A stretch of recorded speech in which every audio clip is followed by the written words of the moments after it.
Hello mga bossing! Welcome back to my channel. Napapansin niyo po ba mga bossing ko na napakailap sa inyo ng pera? Yung ba tipo na ang tagal-tagal nating kumayod pero parang sulat wala ang ating pagkayod. Hirap at hirap pa rin mga bossing. Ako po may tuturo sa inyo po mga bossing ko upang sa ganon, instead po na mapapansin niyo na parang puro kahirapan, panay problema, napakailap na swerte, kailangan pa mga bossing ko, isubukan nyo po ito upang sa ganon ay instead na ganyan ang inyong maranasan or maramdaman, ay puro swerte naman ang inyo pong mararamdaman, pagiging positibo sa buhay. Na mapapansin ninyo na yung mga bagay na halimbawa, hindi ka naman vlogger, pero bigla ka nakaisip mag-vlog. Ikaw naman ay hindi ganun kasarap magluto, pero meron kang special na niluto nyo ito, binidyo nyo po ito, tapos binenta nyo po ito at ikaw ay nabilhan. Yung pati pong niaadya ka kung saan lagi kayo suswertihin, nagagawa mo yung mga bagay na ikaw ay suswertihin mga bossing, yung mga ganun mga bossing. Ngayon pa mga bossing, masasabi ko lamang, gawin nyo po ito upang hindi maging mailap sa inyo ang swerte. Unahin po muna natin mga bossing, ano ba yung mga bagay na dapat ginagawa natin para ang pera ay hindi magtampo? Kasi minsan mga bossing ko, may mga mali tayong ginagawa, kaya ang pera ay nagiging mailap sa atin. Bakit ang pera ay laging ubos ng ubos or kaya ay lumalayo ang grasya? Unang-una mga bossing ko, ako'y naniniwala na masama ang nagtatapon ng grasya. Kaya lumalayo ang grasya at ang pera. Ay mapapasin nyo, kakatapon nyo ng grasya, naging mailap na sa inyo ang pera mga bossing. Kumbaga, pahirapan na para ikaw ay kumita ng pera, yung mga ganun mga bossing. Kaya dapat mga bossing ko, hindi nagtatapon ng grasya. Pangalawa mga bossing ko, dapat po, ang inyo pong kaperahan ay hindi nyo nilalagay sa sahig. Kailangan po sa matataas na lugar. Halimbawa, sa cabinet. Doon nyo ilagay sa cabinet mga bossing, sa mataas na parte ng cabinet ninyo ilalagay. Huwag nyo po itong ilalagay mga bossing ko sa lapag na sahig, yung taguan po ninyo, dati mga bossing ko. Ito, ma-share ko lamang.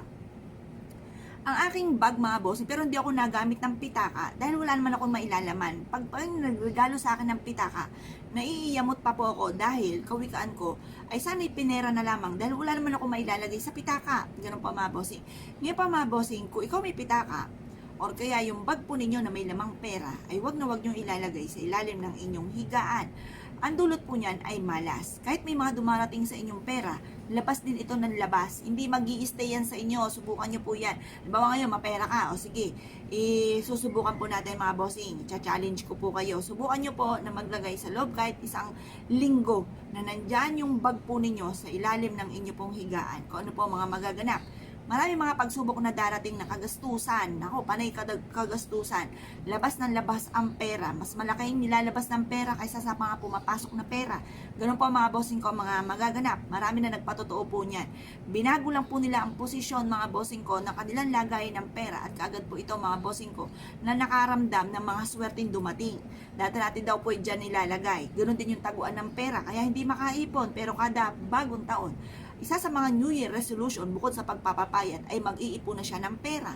Ngayon po ang ending, panay ganun lamang kada taon, hindi naman nagaganap. Dahil yun nga po, ang taguan ng pera po niya ay sa ilalim ng kanilang higaan o sa ilalim ng kanilang cabinet. Itaas nyo po yan mga bossing para yung swerte po ninyo o yung pera po ninyo ay hindi kaagad nauubos. Bagamat mga bossing ko, bumibili ka ng mga pangangailangan, alangan namang niya ititigan nyo lang ang pera at hindi mauubos dahil imposible naman po yun, lalo-lalo na kung bibili ka ng ulam, bibili ka ng bigas, bibili ka ng sabon, toothpaste na kailangan naman po yan at mabubulok ang ipin natin kaysa naman po titigan nyo ang pera, bumili ka na ng toothpaste, yan, bumili ka ng toothbrush. Yung mga personal natin pangangailangan, talagang mababawasan po yan. At kapag kakaunti ang pera mo, ay talagang mauubos po yan mga bossing. Ngayon pa mga bossing, para po may dumarating sa atin na mga tipong hindi natin inaasahan, or kaya lumilevel up, ba, bigla ka nakaisip ng ganito para madagdagan ng aking sahod, kasi kakaunti ang sahod ko, nagbenta ka ng ganito, nagbenta ka ng ganyan, nag-live selling ka ng ganyan, yung mga ganun mga bossing.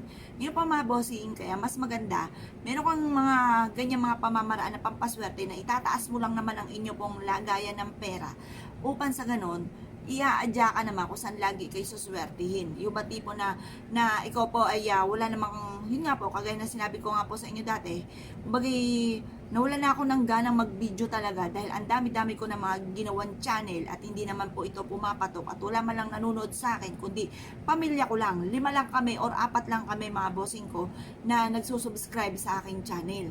Hanggang nalimutan ko na, tinamad na ako mag-video dahil kawikan ko wala naman din nanonood at may nagkapagsabi sa akin, tigilan ko daw po mga bossing ko dahil mga artista lang daw po talaga ang nagbablog at mga magaganda mga bossing. Ngayon po mga bossing, dahil sa di ako naniniwala sa mga kasi may katigasan din po ulo ko mga bossing at yun naman maganda dahil basta ako po ay nakikinig sa mga iba, mga talaga namang kapag nakausap mo, mawawala ka na ng pag-asa sa buhay. Kumbaga wala nangyari sa akin dahil matigas nga ang aking ulo. Tapos sinumunod lang ako sa mga nalalaman ko mga bossing at sa akin mga napapanood, napapakinggan. Ayun nga pa mga bossing ko ay nagsunod-sunod ang mga blessing na dumating. Kaya subukan nyo din po yan at isa ako sa present na magpapatotoo po dyan na napakaswerte mga bossing ko, lalo-lalo na kung babaguhin nyo ang posisyon ng lagayan ng inyong pera. Kaya nagiging mailap sa inyo ang pera dahil kumbaga mali po yung inyo pong pinaglalagyan or diskarte tungkol sa usapin ng pera. Yan, ngayon po mga bossing. Kaya mas mainam, paltan nyo yung lagayan ng inyong pera. Ako pa mga bossing ko, dati-rate. Napasin ko lang mga bossing. Dahil dati-rate, napakaganda ng kitaan mga bossing. Bumili kami ng Bolt mga bossing. Pero yung Bolt na ito, may dalang kagaanan dahil medyo malaki-laki rin po siya at hindi ko siya pwedeng itaas mga bossing. Hindi siya pwedeng itaas sa cabinet kasi guguho ang cabinet dahil may kagaanan nga po siya. Pero napasin ko, parang walang swerte itong Bolt na to dahil mula dumating, talagang nasimot mga bossing, nawala mga bossing ko lahat ng mga nakalagay doon dati. Kaya ginawa ko mga bossing, istakan na lang siya ng mga kahon. Ngayon mga bossing. Ngayon, ginawa ko na lang, iniba ko na lang ang posisyon mga bossing at sa matataas na lugar ko siya inilalagay. At proven talaga mga bossing. Napaka-epektibo talaga nang sa matataas mo siya inilalagay. Huwag mo siya ilalagay sa sahig. Huwag mo siyang, kasi pag sa sahig mo siya nilagay mga bossing ko, ang pera ay dumadaan lang sa inyo pong mga palad. Hindi siya nag-i-stay mga bossing ko at laging ubos ng ubos ang pera mga bossing. Kaya kung ikaw ay isa sa mga nakaranas ng ganyan mga bossing ko nang laging ubos ng ubos ang pera, kailangan alam nyo po ito upang sa ganun hindi kayo makaranas ng mga ganyang pagsubok mga bossing. Pero syempre mga bossing, bukod sa sipag at tiyaga, baka po kayo po mga bossing ko ay pero magsimula ka sa scratch. Kunyari ito ang pera mo, may wallet ka, itong wallet ko ito, may laman tong 1,000, dadami to. Mga ganun mga bossing, or kaya may pera kang ganyan, may pera ka sa wallet, ilagay nyo sa mataas na lugar, huwag nyo siya ilalagay sa baba, huwag nyo siya iipit sa inyong higaan mga bossing, lalo na sa may sahig, huwag nyo siya ilalagay.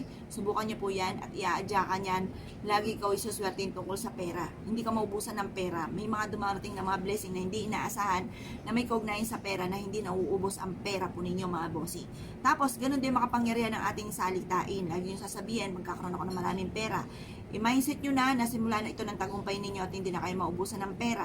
Kasi pag inisip po ninyo at binuka pa sa bibig na walang pera nga po mga magaganap. Kaya mas mainam mga bossing ko, laging uugaliin na tuwing umaga lalo na, magkakaroon ako ng maraming pera, ganun. Maraming pera ang darating sa akin.